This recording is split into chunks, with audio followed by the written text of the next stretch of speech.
مومنین گرامی قدر، شب شہادت ہے امام حضرت علی النقی علیہ السلام کے۔ امام حضرت علی النقی علیہ السلام آپ 212 ہجری کو مدینہ منورہ میں آپ کی پیدائش ہوئی۔ 254 ہجری امام علیہ السلام کی شہادت ہے سامرا میں۔ یہ آپ ذہن میں رکھیں، 212 ہجری میں امام کی ولادت ہے اور 254 ہجری میں امام علیہ السلام کی شہادت۔ 42 سال کل مدت حیات، 42 سال۔ امام علیہ السلام کا جو دور ہے یہ ہمارے 3 ائمہ کا جو دور رہا وہ انتہائی سنگین ادوار میں شمار ہوتا ہے۔ توجہ رکھو، حضرت امام محمد تقی، حضرت امام علی النقی، امام حسن عسکری علیہ السلام، یہ جو 3 اماموں کا دور گزرا یہ انتہائی سخت ترین دور تھا خاندان اہل بیت کے لیے، انتہائی مشکل ترین دور گزرا ہے۔ اب توجہ رکھیں، اس کی وجہ یہ تھی کہ چونکہ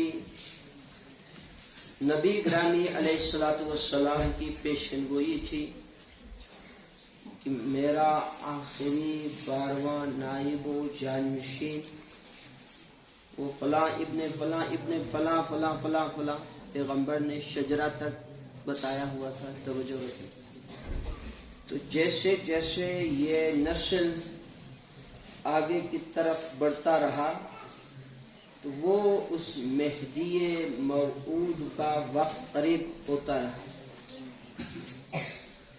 تو مہدی موعود کے متعلق پیغمبر کا بھی اور دیگر آسمانی ادیان میں بھی یہ پیشن گوئی موجود تھی۔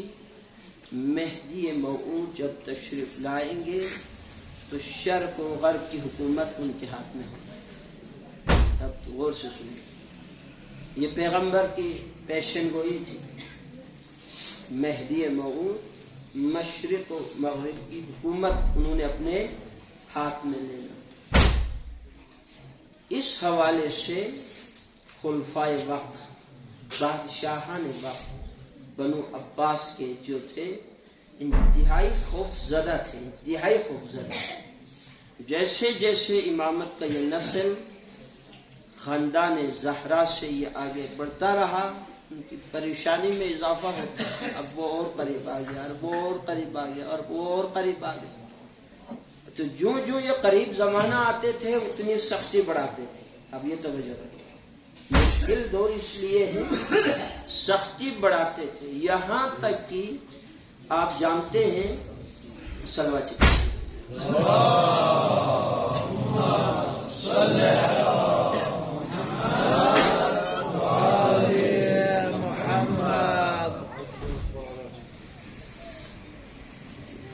یہاں تک کہ جب امام محمد تقی، امام علی النقی اور امام حسن عسکری، ان 3 اماموں کے لیے جو بادشاہان وقت نے کام کیا وہ دیگر ائمہ سے ہٹ کر بڑی سختی انہوں نے ان کے ساتھ رکھا۔ مثلا امام محمد تقی علیہ السلام کو مدینے سے بلایا گیا بغداد، پھر وہاں سے سامرا ان کو منتقل کیا۔ سامرا بنو عباس نے جدید شہر تعمیر کیا تھا، بنیادی طور پر یہ سامرا ایک فوجی چھاونی تھی، بنیادی طور پر فوجی چھاونی تھی، یعنی تمام لشکر، بادشاہ بھی، ان کی ایجنسیاں بھی، بڑا مضبوط قلعے کی طرح ایک شہر بنایا، امام کو اس میں رکھا۔ یہ امام حسن عسکری کو عسکر لشکر کو کہتے ہیں نا، آپ کو پتہ ہے، اسی طرح میں نسبت سے کہتے ہیں۔ لشکر کی نگرانی میں رکھا ان کو، فوجی چھاونی میں رکھا دوسرے الفاظ میں۔ اور امام علی النقی علیہ السلام کے بارے میں روایت ملتی ہے کہ جس وقت امام محمد تقی علیہ السلام کو، آپ لوگ توجہ سے سن رہے ہیں نا، جب امام محمد تقی علیہ السلام کو مدینے سے سامرہ کی طرف بلایا گیا، اس وقت امام علی النقی علیہ السلام کی عمر 6 سال کی تھی۔ کتنے؟ 6 سال۔ مدینہ چھوڑا 6 سال کی عمر میں، یعنی جب امام علیہ السلام وہاں پہنچے تو ایک تو ان کی کوشش ہوتی تھی کہ کسی کو بھی ان زوات سے، ان ہستیوں سے ملاقات کی اجازت نہ دے۔ سخت نگرانی میں، انتہائی آمد و رفت پر پابندی، جاسوس مقرر کیے جاتے تھے۔ ایک دن بادشاہ کو پتہ چل گیا کہ امام محمد تقی علیہ السلام کا ایک اولاد نرینہ بھی، بچہ بھی، 6 سال کی اس کی عمر ہے۔ خوف محسوس ہوا۔ دیکھیں عجب ہے کہ 6 سال کی عمر ہے، بادشاہ وقت خوف محسوس کرتا ہے۔ کس بات کی؟ کہ کہیں یہ نسل آگے بڑھ کے، اب تو وہ قریب آیا ہے نا، کہیں وہ مہدی نہ آ جائیں میری حکومت میں، جیسے فرعون موسیٰ کی آمد سے ڈرتا رہا نا، موسیٰ کی آمد سے فرعون، حالانکہ موسیٰ کیا ابھی بچہ ہے۔ بالکل اسی طرح آپ سمجھے، یہ وقت کے فرعون تھے بنو عباس کے بادشاہ، بنو امیہ کے بادشاہ، بادشاہان وقت، یہ فرعونی کردار کے مالک تھے۔ ان کے لیے بچہ بڑا نہ، یہ اپنی راہ میں جو رکاوٹ سمجھتے تھے اسے دور کرنے کے لیے اقدامات کرتے تھے۔ بس پہلے تو اس کو پتہ نہیں چلا، جب پتہ چلے 6 سال کا بچہ ہے تو یہ کہا، اب دیکھیں امام علیہ السلام کی مظلومیت صرف یہ نہیں کہ زہر کا پیالہ پلایا گیا، انگور میں زہر دیا گیا، تلوار مار دی گئی۔ دیکھیں ایک مظلومیت، یہ چیز اپنی جگہ۔ میں آپ کو ایک جملہ عرض کرتا ہوں، شہید مرتضی مطہری کہتے ہیں مظلومیت کو اگر اس پہلو میں دیکھا جائے تو سب سے زیادہ تاریخ انسانیت میں جو شخص مظلوم گزرا ہے وہ علی ہے، جو زندہ رہ کر جس کے کلیجے پارے پارے ہوتے تھے، زندہ رہ کر۔ تاریخ انسانیت میں شہید مرتضی مطہری فرماتے علی سے بڑا کوئی مظلوم نہیں گزرا۔ اسی طرح ان ائمہ کی مظلومیت کا ایک پہلو، ہم ظاہری جو شہادت پڑھتے وہ ایک ظاہری جسمانی تکلیف کا ہوتا ہے، لیکن یہ جو تکلیف ہے ایسے مراحل میں بعض انسانوں کے لیے زندہ رہنا مشکل ہوتا ہے، مرنا آسان ہوتا ہے۔ امام علیہ السلام کے گھر میں سپاہیوں کو بھیجا، کہا کہ سنا ہے کہ آپ کے ہاں 6 سال کا ایک بچہ بھی، ہم چاہتے ہیں کہ بادشاہ کہہ رہا ہے، ہم چاہتے ہیں آپ کے بچے کی تربیت کے لیے ہم ایک معلم کو مقرر کریں۔ عجب ہے، نہ نہیں کر سکتے محاصرے میں۔ اب یہ چیزیں ہیں نا مظلومیت۔ امام اپنے فرزند کے بارے میں یہ نہیں کہہ سکتا میں بچہ نہیں دیتا، نہ نہیں کر سکتے، محاصرے میں ہے، ان کے چھاونی میں ہے۔ جس کو معلم کو مقرر کیا اسے بڑی دور سے بلایا گیا، پلاننگ کے تحت، منصوبے کے تحت اسے کہا دیکھو یہ بچہ ہم تمہارے حوالے کرتے ہیں، اس کو اپنی نگرانی میں رکھو، کوشش کر اس کو ہمارے مزاج کے مطابق اس کا مزاج بنے۔ امام علی النقی کے بارے میں کوشش یہ کرنا یہ بچہ جیسے ہم کہتے ہیں ویسے بنا۔ میں نے اس دن بھی آپ کو کہا تھا جناب زہرا کی ولادت کے ایام میں انسان کی شخصیت کی تعمیر شخصیت میں 3 عوامل بنیادی اہمیت کے حامل ہیں۔ ان میں ایک والدین ہے، ایک معلم و مربی ہے، کہا تھا نا، ایک معاشرہ اور ماحول ہوتا ہے۔ تو معلم چونکہ بنیادی کردار اس کا ہوتا ہے تو معلم کو کہا ایسا کر، اس کی تربیت کر۔ معلم آتے تھے،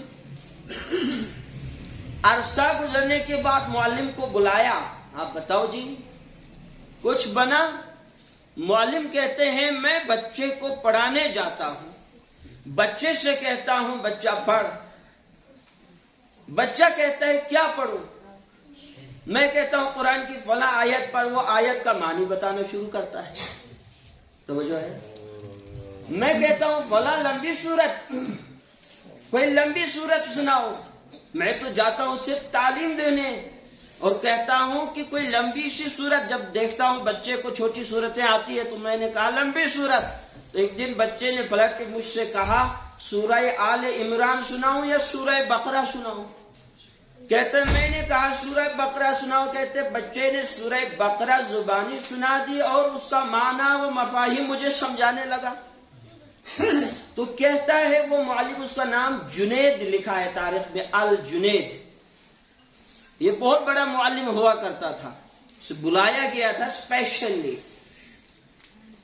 یعنی امام علیہ السلام کے بارے میں ان کا جو معلم جسے بنا کے بھیجا تھا امام کو اپنے حساب سے تربیت دینے کے لیے ان کے خیال میں، وہ پھر پلٹ کے کہتا ہے قسم بخدا میں دیکھ رہا ہوں کہ اس بچے کو کسی انسان سے پڑھنے کی ضرورت نہیں ہے، اس انسان کو یا اس بچے کو کسی انسان سے پڑھنے کی ضرورت نہیں۔ یہ اسی جنید کے بارے میں تاریخ نے لکھا ہے، بعد میں آل محمد کے اسی بچے کی، اب بچہ کہیں گے نا، اسی بچے کے کردار سے متاثر ہوا، یہ دشمن آل محمد تھا، یہ محب آل محمد بن کے دنیا سے چلا گیا، دنیا سے چلا گیا۔ آل محمد کے جو بچے ہوتے ہیں وہ یقیناً علم لدنی کے مالک ہوتے، بڑے فضائل، مظلومیت بھی ان کی انتہا ہے، کمالات بھی ان کی انتہا پر ہے۔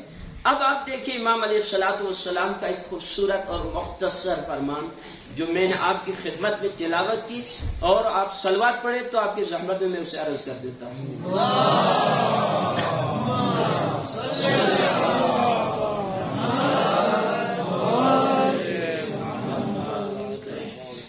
امام علیہ السلام فرماتے ہیں، قال مولانا الحادی علیہ الصلوات والسلام، امام فرماتے اذکر مسرعک بین یدی اہلک ولا طبیب یمنعک ولا حبیب ینفعک۔ امام فرماتے یاد کر اس وقت کو، اذکر مسرعک، یاد کرو اس وقت کو جب تم اپنے اہل و عیال کے سامنے ہوں گے، بین یدی اہلک، تم ہوں گے ایک حالت میں اپنے گھر والوں کے سامنے، ولا طبیب یمنعک ولا حبیب ینفعک، مگر اس وقت نہ کوئی طبیب تجھے موت سے بچا سکے گا، نہ کوئی دوست تمہارا کام آ سکے گا۔ پھر میں عرض کرتا ہوں کیا فرمایا، مختصر ہے، فرماتے اس وقت کو یاد کرو تم اپنے اہل و عیال کے ساتھ ہوں گے، نہ کوئی ڈاکٹر، نہ کوئی طبیب حکیم تجھے موت سے بچا سکے گا، نہ کوئی دوست تمہارا کام آ سکے گا۔ حدیث کا عنوان تذکر موت ہے، تذکر موت۔ یہ موت انسان کی زندگی میں ایک نعمت خدا بھی ہے، یہ آپ ذہن میں رکھیں۔ موت کے بارے میں امیر المومنین میں نہج البلاغہ کے اندر بارہا امیر المومنین کے فرمان موجود ہیں، بارہا موت کے حوالے سے قرآن کی سینکڑوں کی تعداد میں آیتیں موجود ہیں، موت کے پیغمبر کے فرامین موجود ہیں۔ موت، آپ توجہ رکھیں، موت کو یاد رکھ، اولا فرماتے ہیں کیونکہ ایک ایسا وقت آئے گا کہ تمہارے اہل و عیال کے درمیان سے تمہیں اٹھایا جائے گا، اہل و عیال کے درمیان سے اٹھایا جائے گا، ایسا ہوتا ہے ہاں یہ میرے خیال میں چند سال پہلے ہے میں ایڈمٹ رہا ہسپتال میں، 2013 کی بات ہے غالباً. اس وقت میرے سامنے ایک مریض دنیا سے گیا اور سامنے والا بیڈ والا تھا، ایک صوبیدار تھا، حاضر سروس. بیچارہ گیا، سارے عزیز و اقارب ساتھ تھے. نے وہ حالت دیکھی، بے بس. ڈاکٹر ہے، کیا کر سکتے بھئی؟ خود ڈاکٹر دنیا سے جاتا ہے، کیا کر سکتے؟ کوئی ہے علاج؟ ہاں، جس چیز کا دنیا میں علاج نہیں اسی کا نام موت ہے. جس چیز کا دنیا میں علاج ہے ہی نہیں اسی چیز کا نام کیا ہے؟ موت. موت سے غافل مت رہنا ہم سب کے لیے. امام فرماتے موت کو یاد رکھ. انسان کو اس کے چاہنے والوں کے بیچ سے ایسے اٹھاتے ہیں بیچارے دنگ رہ جاتے ہیں، ڈھونڈنے پہ نہیں ملتا. کل میرے بھائی میرے ساتھ گھر میں ہوتے تھے، آج نہیں. کہاں جاؤں میں، کہاں جاؤں؟ اولاد کل جسے گود میں اٹھا رکھا تھا آج نہیں ہے. شریک حیات جو کل ساتھ تھی آج نہیں ہے. میاں کے لیے بیوی نہیں ہے، گم ہو جاتے ہیں. جیسے گم ہو جانا، جیسے ایسا ہوتا ہے نا، جیسے کوئی آپ کے ساتھ چھت پہ کھیل رہا، اچانک کوئی چھت سے نیچے گرا ہو آپ کو نہیں ملتا، ایسے گم ہو جاتے ہیں. انسان زندگان سے بچھڑ کے جانے والا ایسے گم ہو جاتے ہیں بیچارے. سامنے دیکھتے ہوئے بھی اس کا کچھ کر بھی. امام فرماتے یاد کر اس لمحے کو، اس وقت کو. تم اپنے اہل و عیال کے سامنے ہوتے ہیں، نہ طبیب موت سے تجھے بچا سکتا ہے، نہ کوئی دوست تمہاری مدد کر سکتا، کوئی مدد نہیں کر سکتا. انسان یہ موت، اگر انسان کو موت یاد رہ جائے. میں نے کسی تاریخ کی کتاب سے کبھی پڑھا تھا، ایک وہاں سے چھوٹا سا خوبصورت واقعہ. کہتے ہیں کہ ایک نبی جو انبیاء بنی اسرائیل میں سے تھے، تبلیغ کرتے کرتے کرتے ایک گاؤں میں داخل ہوا. دیکھا دکانیں کھلی ہے، بازار اوپن ہے، کوئی دکاندار موجود نہیں ہے. ہر کوئی آتے ہیں اپنے حساب سے قیمت رکھتے ہیں، چیز اٹھا کے لے جاتے. کوئی چوری نہیں، کوئی یہ نہیں، فلاں نہیں، کوئی پہرے داری نہیں، کوئی وہ نہیں، حساب کتاب نہیں ہے. سب اپنے حساب سے ٹھیک کرتے چلے جاتے ہیں. وہ جو نبی تھے انہوں نے دیکھا یہاں پر تو ماشاءاللہ لوگ بڑے اچھے ہیں، ان کو تبلیغ کی ضرورت نہیں ہے، پہنچے ہوئے لوگ ہیں، دوسرے الفاظ میں نیک لوگ ہیں. ایک بندے کو پکڑ کے پوچھا اس نبی خدا نے، بتاؤ راز کیا ہے؟ اب توجہ کریں، راز کیا ہے؟ جلدی تو نہیں آپ لوگوں کو؟ ہاں؟ راز کیا ہے؟ یہ معاشرہ اتنا نیک، وجہ کہا ایک ہی راز.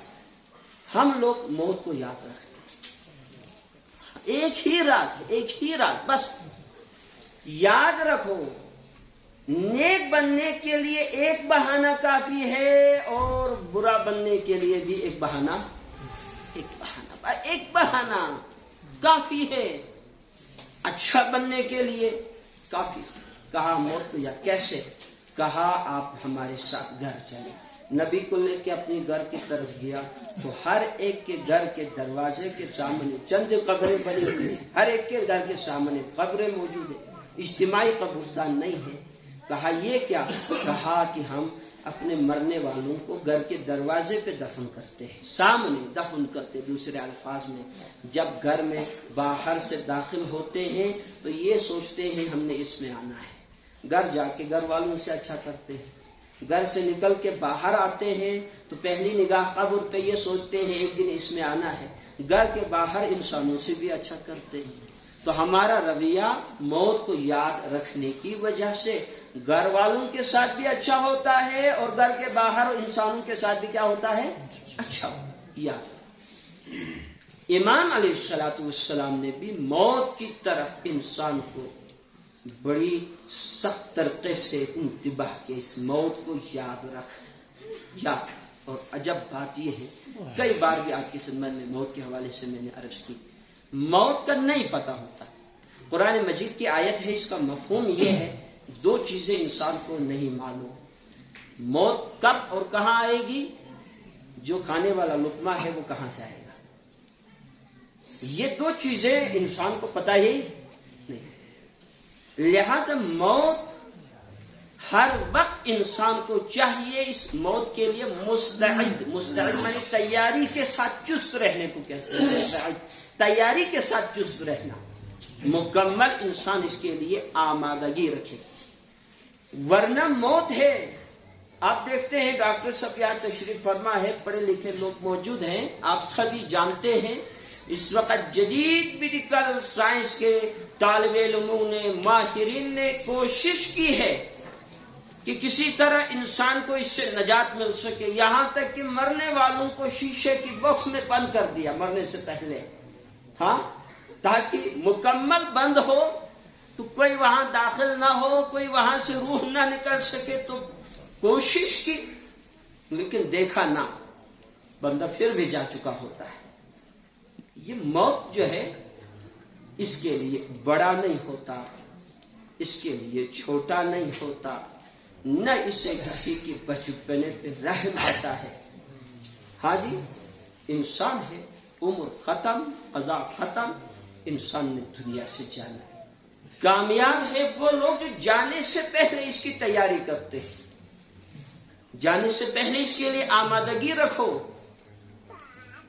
ہم سب ایک طرح سے غفلت کی، اس کی مثال حدیث کا مفہوم یہ ہے، جیسے ایک انسان بازار جاتے ہیں یہاں سے کسی ضروری کام سے، بازار گھوم پھر کے شام کو واپس گھر آتے ہیں، گھر والے پوچھتے ہیں جی آپ فلاں چیز لینے گئے تھے، اوہو میں تو بھول ہی گیا۔ یہ بے خبری میں مرنے والا ایسا ہی ہوگا کل قیامت کے دن، لاشعوری میں مرنے والا کل قیامت کے دن ایسا ہی افسوس کرے گا۔ وہ سارا دن دنیا کی بازار میں گھومتا رہا، یہ کبھی سوچا تک بھی نہیں میں آیا کیوں تھا، کیا لینے آیا تھا، کیا بیچنے آیا تھا، کیا لے کے چلے جانا تھا یہاں سے، وہ چیزیں تو میں نے سوچا ہی نہیں، رہ گیا وہ دنیا میں ساری چیزیں، میں تو خالی ہاتھ گیا اور خالی ہاتھ جیسے واپس آ گیا، کچھ میں نے خریدا نہیں، کچھ میں نے اپنے آخرت کے لیے سنبھالا نہیں۔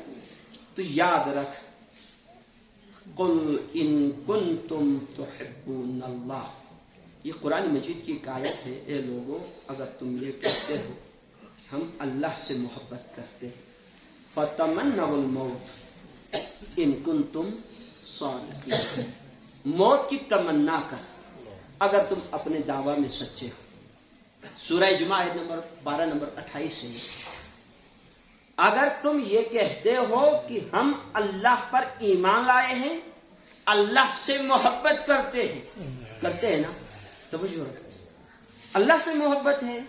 میں آپ سے مثال دیتا ہوں، حاجی صاحب آپ کا بیٹا 10 سال بعد واپس آ رہے ہو، ملنے کے لیے کتنے تڑپتے ہیں، ایئرپورٹ جائیں گے، فون کریں گے، کہاں پہنچتے، بار بار انسان اس کی خبر گیری کرتے، کب میں نے وہاں جانا ہے، کب میں نے اپنے حبیب سے ملنا ہے، کب اپنے دوست سے ملنا ہے، کب اپنے چاہنے والے سے۔ سمجھ آئے؟ ایک مومن کے لیے تڑپ ہوتی ہے موت کی طرف بڑھنے کا شوق، یہ حضرت امیر بھی فرماتے ہیں، امام ابی عبداللہ الحسین کا بھی فرمان ہے کہ موت فرزند آدم کے لیے ایسی خوبصورت شے ہے جیسے دوشیزہ لڑکی کے لیے گلے کا ہار اس کی زینت ہوتی ہے، یہ ابی عبداللہ حسین فرماتے ہیں۔ موت تو آنی ہے، موت خوبصورت چیز ہے، خوبصورت۔ موت کے دو پہلو ہے، دو رخ ہے، ایک سکے کے دو رخ ہوتے ہیں، ایک پہلو یہ خوبصورتی ہے اس کی، ورنہ انسان بڑھاپے میں زمین گیر ہو کے بھی نہ مرے کتنی ذلت ہوگی انسان کے لیے، ذرا یہ بھی تو پہلو ہے نا، بڑھاپے میں زمین گیر ہو جائے اور انسان کی موت نہ آئے کتنی ذلتیں اٹھانی پڑتی اس انسان کے لیے۔ ایسے انسان کے لیے موت دنیا میں بھی دنیاوی اعتبار سے بھی نعمت عظمیٰ سے کم نہیں۔ موت اس نے آنا ہے، جو زندہ رہے وہ موت کی تکلیف سہے گا، جب احمد مرسل نہ رہے کون رہے گا؟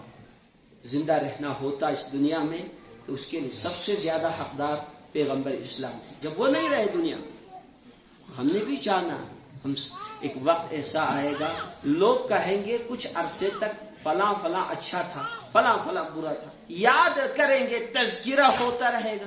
ایک زمانہ گزرنے کے بعد نام لیوا تک بھی ہمارا، جیسے ہم کہتے 100 سال پرانے لوگ ایسے تھے، لوگ کہیں گے 100 سال پہلے، 200 سال پہلے، ہم سے پہلے ہمارا نام لیں گے، ایسے لوگ گزرے.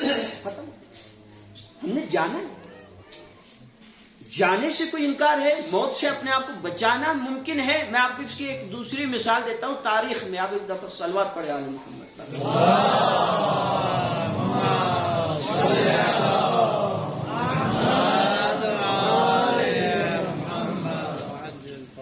حتیٰ کہ میں آپ کو جو میں نے سمجھا ہے وہ میں عرض کر رہا ہوں، ٹھیک ہے؟ حتیٰ کہ اسلامی تعلیمات میں یہاں تک کہا گیا ہے آپ جب کسی مرض کا علاج کراتے ہیں، اپنا یا کسی کا، یا ڈاکٹر صاحب ہے تو علاج کرتے ہیں، یا وہ مریض ہے تو علاج کراتے ہیں نا، یہ نیت کر کہ میں اس تکلیف سے، یہ جو تکلیف بدن کی ہے، جسم کی، میں اس سے نجات لینا چاہتا ہوں، موت سے نہیں. یہ آپ ذہن میں رکھو. موت سے نجات کی تو میں نے عرض کیا کوئی دوا ہے ہی نہیں، ہے نا. محضاً کس کا علاج ہے؟ تکلیف کا علاج. حضرت لقمان جس کی حکمت کا قرآن تذکرہ کرتا ہے، نبی کے احادیث میں اس کی حکمت کا تذکرہ ہے، وہ اتنے بڑے حکیم تھے. تاریخ نے لکھا ہے کہ جس جگہ سے وہ گزرتے تھے، جڑی بوٹیاں اپنی آواز میں اسے کہتے تھے کہ ہم فلاں بیماری کا علاج ہے. یہ تاریخ کے الفاظ ہیں. وہ ولی اللہ تھے، پہنچے ہوئے تھے، ان کی آوازیں بھی سنتے تھے، تو اس کے لیے علاج کوئی مشکل نہیں رہا. یعنی اتنا وہ تھے، حکمت اس کا اتنا مشہور ہوا. خاص طور پر حضرت لقمان حکیم کے بارے میں تاریخ میں لکھا ہے کہ وہ جسے کہتے ہیں کہ دست کی بیماری، پیچس، اس کا وہ اسپیشلسٹ تھا. ہر مرض کا علاج کرتے تھے، لیکن ان کی جو سب سے زیادہ جسے کہتے ہیں ذاتی دلچسپی اور اسپیشلسٹ جو زیادہ دلچسپی لیتے تھے وہ کس میں؟ اسی بیماری میں لیتے تھے. اتنی ان کی حکمت تھی. ان کے بنائے ہوئے جو پوڑی ہوتی ہے، جیسے حکیم پوڑی کہتے ہیں اس کو، پاؤڈر، صفوف، وہ جب پانی میں ڈال دیتے تھے تو کوزہ، پانی کا کوزہ منجمد ہو جاتا تھا. دست کی بیماری کے لیے جو دوائی بناتے تھے وہ اتنی سخت، اتنا پر اثر کہ پانی میں ڈالے تو پانی پتھر بن جائے. پیچس روکنے کے لیے ان کے پاس یہ علاج. آخر زمانہ گزرتا رہا، لقمان حکیم اسی بیماری سے دنیا سے گیا. یہ تعجب ہے، عبرت. ہاں، لقمان حکیم کے بارے میں کہا وہ اسی بیماری سے دنیا سے گیا. لوگ آتے تھے خبرگیری کے لیے، کہتے تھے کہ آپ اپنا علاج کیوں نہیں کرتے؟ وہ کہتے تھے میں تو کرتا ہوں، یہ جو دوائیاں آپ لوگوں کو دے کے آپ لوگ ٹھیک ہو رہے ہیں نا، یہی دوائی میں کھاتا ہوں، تمہارے سامنے کھاتا ہوں. کھاتے تھے، لوگوں کو یقین دلانے، ویسے تو علاج کرتے بھی تھے، کھاتے بھی تھے، پر اثر نہیں. اوروں کا ہوتا تھا، اپنا اثر نہیں ہوتا تھا.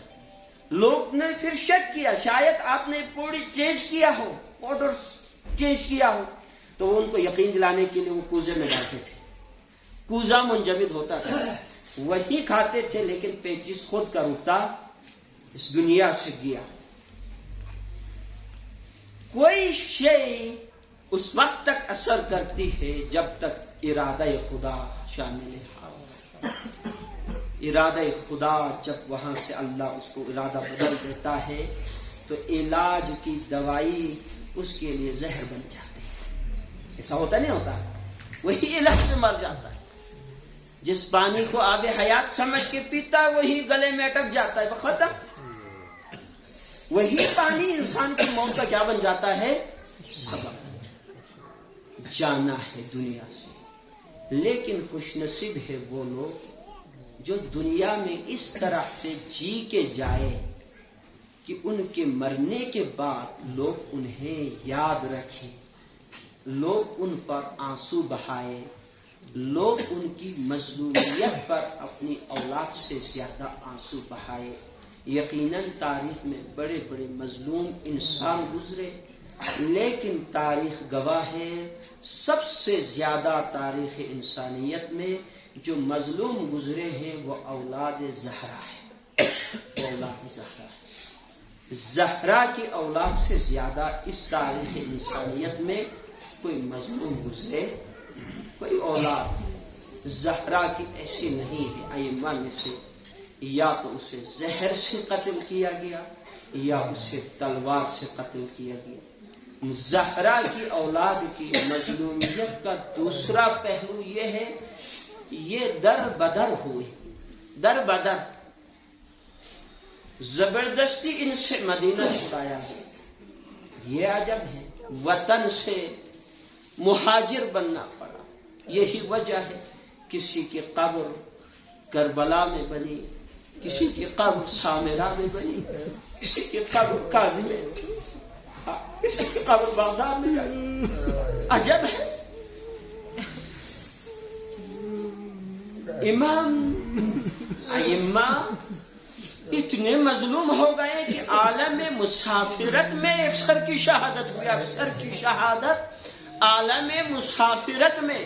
یہ 25 ابھی رجب کو آپ امام حسین کاظم کی شہادت سنیں گے، پڑھیں گے، ہم ماتم کریں گے۔ کیا ہے؟ جنازہ اٹھانے والا کوئی نہیں۔ کیوں؟ اس لیے عزیز ہے، اقارب ہے، رشتہ دار ہے، خاندان ہے، سب مدینے میں ہے، مکے میں ہے، مگر ان کو مدینے سے اٹھا لیا گیا۔ عالم مسافرت میں ان کی موت آتی ہے، حسین کی شہادت کربلا میں ہوئی، امام حسین کاظم کی بغداد میں ہوئی، اور امام علی النقی کی سامرا میں ہوئی۔ اجرکم علی اللہ، خدا بندہ بحق محمد وآل محمد، پروردگار تیری عظمت و جلالت کا واسطہ خدایا امام علی النقی علیہ السلام کی مظلومیت کا واسطہ ہم سب کے گناہ کبیرہ صغیرہ سے درگزر فرما۔ خدا تمام مریض و مرضى کو صحت و سلامتی عنایت فرما، ارواح مومنین و مومنات کی مغفرت فرما۔ خدایا مقروض مومنین مومنات کی قرضوں کو ادا فرما۔ خدا مسافرین کی جان وال عزت آبرو کی حفاظت فرما، دشمنان اسلام کو نیست و نابود فرما۔ خدا بندہ ہم سب کے انجام بخیر، عاقبت بخیر فرما۔ خدا بندہ ہماری دعائیں اپنی بارگاہ میں قبول و منظور فرما۔ ہماری دعاؤں کی قبولیت کے لیے صلوات